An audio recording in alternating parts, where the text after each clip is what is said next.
Evening and welcome back to part 2 of postseason No Quip Football on No Quip Sports here today on Wednesday. Your no funny business source of just football news. You get in, you get out in 5 to 7 minutes or less, and hopefully you get some fantasy pick'ems along the way.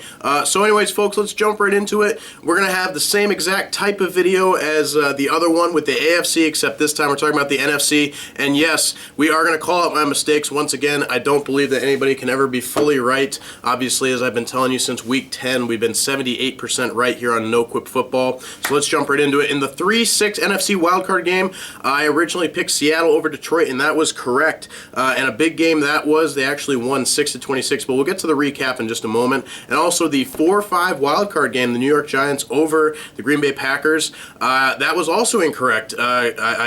I was incorrect about that, and I was incorrect about the Oakland-Houston game. So that game ended up being 13-38, Green Bay over the New York Giants. So let's jump right into that game, actually. So I actually was watching the first half of this game, and I was actually very unimpressed with both sides.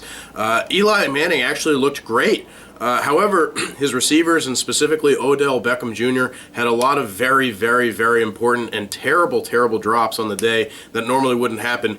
Maybe that has something to do with him being on a boat in Miami rather than having his head in the playbook and getting more up for the playoffs. But that's just an opinion that might be popular around the league. Anyhow, friends, getting right back to it, there wasn't really much of a scoring in the first half from what I recall. However, in the second half, Green Bay absolutely turned it on in every way imaginable and scoring left and right, obviously bringing the game to a 38-13 victory. I don't know how they're doing it. I'm going to be honest with you. I don't know how they're doing it.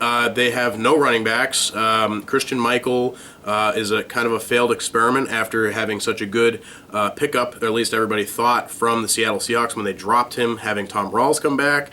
And then additionally, Ty Montgomery has been doing okay, but generally speaking, he doesn't know the position as well as he could, and he's also built to be a wide receiver, so we'll see how that turns out as things go down the line.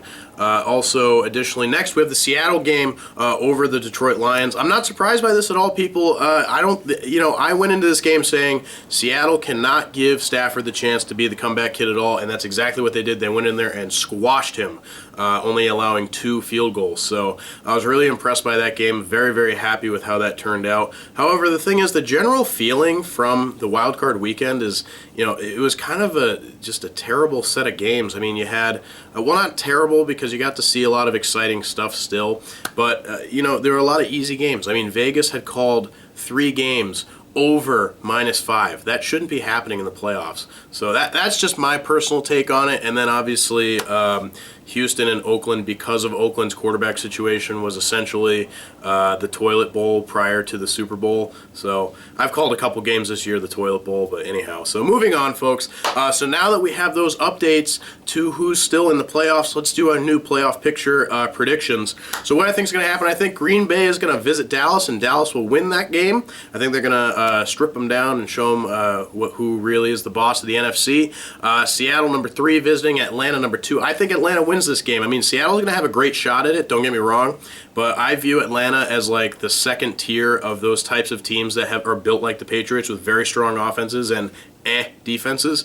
So we'll see how that goes. I think Atlanta's going to do a fantastic job with that. And then in the conference championship, we're going to have number 2 Atlanta visiting the Dallas Cowboys, and I think Dallas wins, which means then moving into the Super Bowl predictions, I have the NFC number 1 Dallas Cowboys versus the AFC number 1 New England Patriots. If this is the scenario, I believe that the New England Patriots win this game.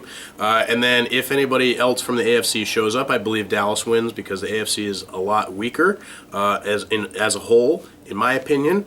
And if Seattle shows up, I think that it'll be a toss-up between them and New England. However, I think New England will still pick it out or still win it because Seattle's such a different team from that 1-yard line pass interception. And then if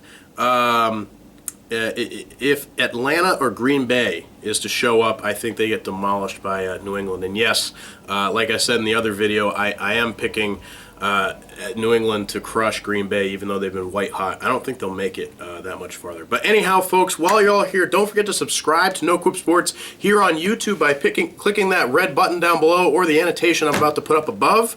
And also, don't forget you can like No Quip Sports, not football, No Quip Sports on Facebook. The link for that will be in the description down below, as well as the link to No Quip Sports on Twitter down below. You can follow us there. We'll be live tweeting games, as well as we'll be going live for games.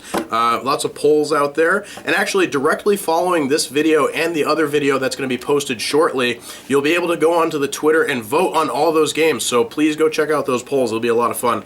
Anyways, folks, for all of you that have done those things already, thank you so much. I hope you have a fantastic day. As always, go football.